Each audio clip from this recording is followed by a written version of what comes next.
നമസ്കാരം. പുതിയ വീഡിയോയിലേക്ക് എല്ലാവർക്കും സ്വാഗതം.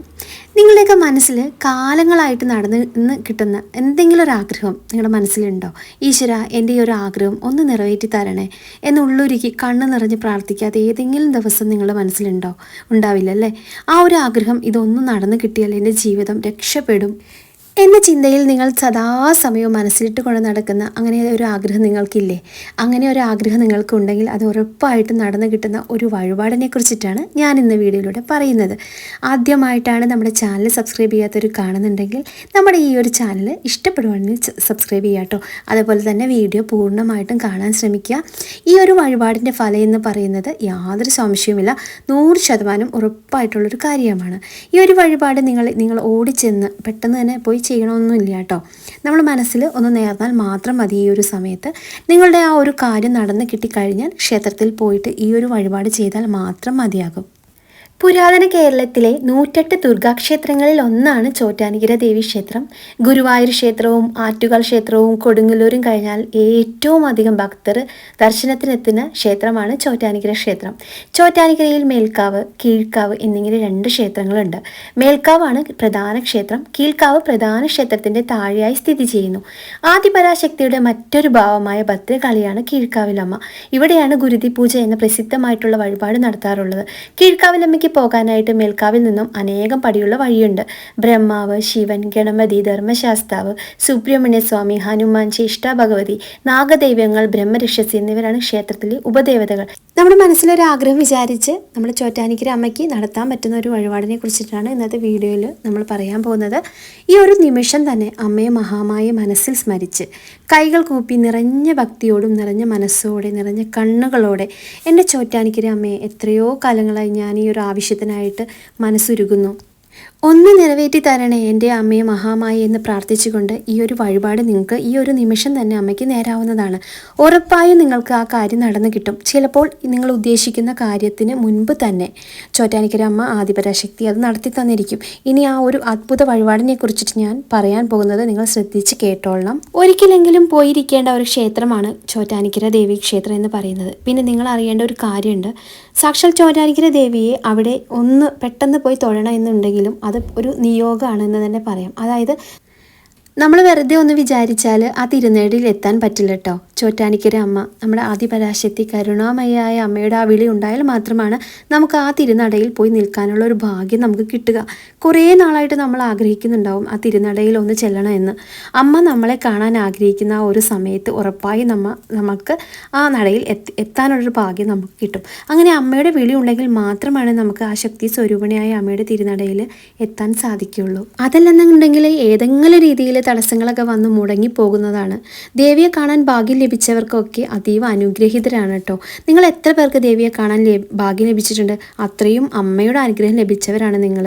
അപ്പോൾ നമുക്ക് ഇപ്പോൾ പറയണത് നമ്മൾ ഇന്നത്തെ വഴിപാടിനെ കുറിച്ചിട്ടാണ്. നമുക്ക് ഭഗവതി, നമ്മുടെ ആദിപരാശക്തി സാക്ഷാൽ ചോറ്റാനിക്കര അമ്മ നിങ്ങളുടെ മനസ്സിലെ ശക്തമായൊരു അനുഗ്രഹം, നിങ്ങളുടെ ഒരു ആഗ്രഹം നിവർത്തിച്ച് തരാനായിട്ട് നിങ്ങൾ ഏകാഗ്രമായി അമ്മയെ മനസ്സിൽ തൊഴുത് കൈകൂപ്പി അമ്മയോട് ഈ ഒരു നിമിഷം അപേക്ഷിക്കാം. അമ്മയെ ഭഗവതി, എത്രയോ കാലങ്ങളായി ഒരു ആഗ്രഹം നടന്നു കിട്ടാൻ ഞാൻ മനസ്സുരുക്കി പ്രാർത്ഥിക്കുന്നു. അമ്മയ്ക്ക് ഞാൻ തിരുനടയിൽ വന്ന് ഈ വഴിപാട് സമർപ്പിക്കുന്നതാണ്. അമ്മ എൻ്റെ ഈ ഒരു ആഗ്രഹം, ആവശ്യം ഉടനെ നിവർത്തിച്ച് തരണേ എന്ന് മനസ്സ് പറഞ്ഞുകൊണ്ട് ഈ വഴിപാട് നിങ്ങൾക്ക് നേരാവുന്നതാണ്. നിങ്ങളിപ്പോൾ ഏത് കർമ്മത്തിൽ നിങ്ങൾ എപ്പോൾ എവിടെ മനസ്സൊരുക്കിയിരിക്കുകയാണെങ്കിലും മനസ്സൊരുക്കി ഏകാഗ്രമായിട്ട് അമ്മയെ ധ്യാനിച്ച് ഈ ഒരു വഴിപാട് ഇപ്പോൾ തന്നെ നേരുക. ഉറപ്പായും ദേവിയുടെ വിളി നിങ്ങൾക്ക് ഉള്ളത് കൊണ്ട് ആ ഒരു നിമിഷത്തിൽ നിങ്ങൾക്ക് ഈ ഒരു വഴിപാട് നേരാൻ കഴിയുന്നതാണ്. അപ്പോൾ നിങ്ങൾ മനസ്സ് ഏകാഗ്രമാക്കി അമ്മയെ ധ്യാനിച്ച് അമ്മ ആ ഒരു ആഗ്രഹം നടത്തി തന്നിരിക്കും എന്ന് മനസ്സിൽ ഉറപ്പിച്ച് അത്രമേൽ വിശ്വാസത്തോടെ വഴിപാട് നേരുക. വഴിപാടെന്ന് എന്താണെന്നല്ലേ നിങ്ങൾ മനസ്സിൽ വിചാരിക്കുന്നത്?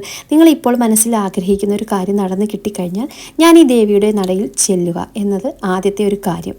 ദേവിയെ തൊഴാൻ ചെല്ലുക. അതിന് മുൻപായിട്ട് 9 ദിവസം മുൻപേ അല്ലെങ്കിൽ കുറഞ്ഞത് ഒരാഴ്ച മുൻപേ നമ്മുടെ വീട്ടിലെ പൂജാമുറിയിൽ അല്ലെങ്കിൽ നമ്മൾ വിളക്ക് കൊളുത്തുന്ന ആ ഒരു സ്ഥലത്ത് 2 ചുവന്ന പട്ടിൻ്റെ 2 കഷ്ണങ്ങൾ ഒരു കിഴി കെട്ടാൻ പാകത്തിനുള്ള വലിപ്പം വേണം കേട്ടോ. അങ്ങനെ 2 ചുവന്ന പട്ടിൻ്റെ കഷ്ണം വെക്കുക. അതിൽ ഓരോ പട്ടിലും ഒന്നിനു മുകളിൽ ഒന്നായി 21 ഒറ്റ നാണയങ്ങൾ, അതായത് ഒരു ചുവന്ന പട്ട് വിരിച്ചിട്ട് അതിന് മുകളിൽ ഒരു നാണയം വെച്ച് അതിൻ്റെ മുകളിൽ അടുത്ത നാണയം വെച്ച് അങ്ങനെ 21 ഒറ്റ രൂപ നാണയങ്ങൾ ഒന്നിനു മുകളിൽ ഒന്നായി വെക്കുക. അങ്ങനെ 2 പട്ടിലും 28 നാണയങ്ങൾ വെക്കുക. 1 രൂപ നാണയം വേണമെന്നൊന്നും നിർബന്ധമില്ല. മൊത്തത്തിൽ ഒരു പട്ടിൽ 21 ഒറ്റ നാണയങ്ങൾ വേണമെന്നതാണ്. അതിപ്പോൾ 5ഓ 1ഓ 10ഓ ഏതെങ്കിലും നാണയം ആകാം. 1 രൂപയിൽ കുറയാതെ ഉള്ള ഒരു നാണയം. അങ്ങനെ 21 ഒറ്റ നാണയങ്ങൾ ഒരു പട്ടിലും, അതുപോലെ തന്നെ 21 ഒറ്റ നാണയങ്ങൾ മറ്റേ പട്ടിലും വേണം. അങ്ങനെ 21 പറയുമ്പോൾ 42 ഒറ്റ നാണയങ്ങൾ മൊത്തത്തിൽ 2 പട്ടിലും വയ്ക്കുക. അതിനുശേഷം ആ ഒരു തുടർന്ന് വരുന്ന 9 ദിവസം അല്ലെങ്കിൽ ഒരാഴ്ച നിലവിളക്കിന് മുൻപിൽ ഇരിക്കണം. ഈ ഒരു പട്ട് തന്നെ ആണ് ചുറ്റാനിക്കര അമ്മയുടെ ചിത്രത്തിന് മുൻപിലോ പൂജാമുറി ഉണ്ടെങ്കിൽ അതിന് മുൻപിൽ തൊട്ട് മുൻപിലായിട്ട് ഈ ഒരു നാണയം പട്ടിൽ വെക്കുന്നത് ഏറ്റവും ഐശ്വര്യമാണ്. അപ്പോൾ ഇനി അമ്മയുടെ ചിത്രം ഇല്ലെങ്കിൽ സാരമില്ല, ആ നടയിൽ എത്തുമ്പോൾ അവിടെ നിന്നും അമ്മയുടെ ഒരു ഫോട്ടോ ഒക്കെ വാങ്ങിയിട്ട് പൂജാമുറിയിൽ അല്ലെങ്കിൽ നമ്മൾ വിളക്ക് കൊളുത്തുന്ന ആ ഒരു ഭാഗത്ത് വെക്കാൻ മറക്കരുത് കേട്ടോ. അത് നമ്മുടെ ഭഗവതി ആദിപരാശക്തിയുടെ ഒരു ഫോട്ടോ നമ്മുടെ വീട്ടിൽ പൂജാമുറിയിൽ ഉണ്ടാകുന്നത് ഏറ്റവും നല്ലതാണ്. അങ്ങനെ നിങ്ങൾ ദേവിയുടെ അടുത്ത് പോകുമ്പോൾ ഈ ഒരു പട്ടും 2 കിഴിയായിട്ട് കെട്ടുക. അതായത് 21 നാണയങ്ങളുള്ള ആ 2 നാണയക്കിഴിയില്ലേ, അത് എടുക്കുക. ഈ 2 നാണയക്കിഴികളായിട്ട് വേണം നിങ്ങൾ ചോറ്റാനിക്കര അമ്മയുടെ അമ്പലത്തിലോട്ട് പോകാനായിട്ട്. ചൊവ്വാഴ്ച അല്ലെങ്കിൽ വെള്ളിയാഴ്ച ഞായറാഴ്ച ദിവസങ്ങളിലാണ് ഏറ്റവും ഉത്തമം. നമ്മൾ അവിടെ എത്തുമ്പോൾ അവിടെ പോയിട്ടുള്ളവർക്ക് അറിയാൻ പറ്റും. ചോറ്റാനിക്കര അമ്പലത്തിൽ ഞാൻ നേരത്തെ പറഞ്ഞ പോലെ കീഴ്ക്കാവിലമ്മയും മേൽക്കാവിലമ്മയും ഉണ്ട്. അപ്പോൾ ആദ്യം നമ്മൾ കിഴി മേൽക്കാവിലമ്മയ്ക്ക് സമർപ്പിക്കണം. അമ്മയെ തൊഴുത് പ്രാർത്ഥിച്ച് മനസ്സുരുക്കി പ്രാർത്ഥിച്ചതിന് ശേഷം മറ്റേ നാണയക്കിഴി നമ്മൾ കീഴ്ക്കാവിലമ്മയുടെ തിരുനടയിലും പ്രാർത്ഥിച്ച് സമർപ്പിക്കണം. അപ്പോൾ ആ വഴിപാട് നേരുന്ന സമയം നിങ്ങൾ മനസ്സിൽ നേരേണ്ടത് അമ്മേ മഹാമായ എൻ്റെ ചോറ്റാനിക്കര അമ്മേ, മേൽക്കാവിലമ്മേ, കീഴ്ക്കാവിലമ്മേ എന്ന് ഞാൻ 21 ഒറ്റ നാണയ രൂപ കിഴിക്കെട്ടി അവിടുത്തെ തിരുനടയിൽ സമർപ്പിക്കാമേ എന്ന് അമ്മ എൻ്റെ എല്ലാ ഒരു ആഗ്രഹം എത്രയും പെട്ടെന്ന് നടത്തി തരണേ എന്ന് മനസ്സുരുക്കി പ്രാർത്ഥിച്ച് നേരുക.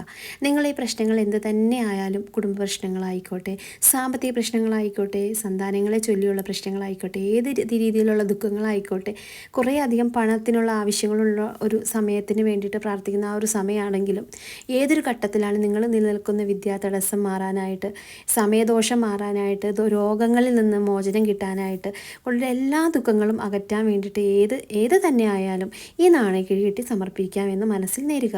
അപ്പോൾ നിങ്ങൾ ഈ നിമിഷം തന്നെ ചോറ്റാനിക്കര അമ്മയുടെ മനസ്സിൽ വിചാരിച്ച് ഈ ഒരു നാണയക്കിഴി വഴിപാട് നേർന്നുകൊള്ളുക. രണ്ടാമത്തെ ഒരു കാര്യം പറയുന്നത്, ശർക്കരപ്രിയയായ ചോറ്റാനിക്കര അമ്മയ്ക്ക് മധുരം നിറഞ്ഞ ഒരു ഉണ്ട ശർക്കര സമർപ്പിച്ച് നമ്മുടെ മനസ്സിലെ ആഗ്രഹം പറഞ്ഞ് പ്രാർത്ഥിച്ചാൽ അത് ഉറപ്പായും ദേവി സഫലമാക്കും.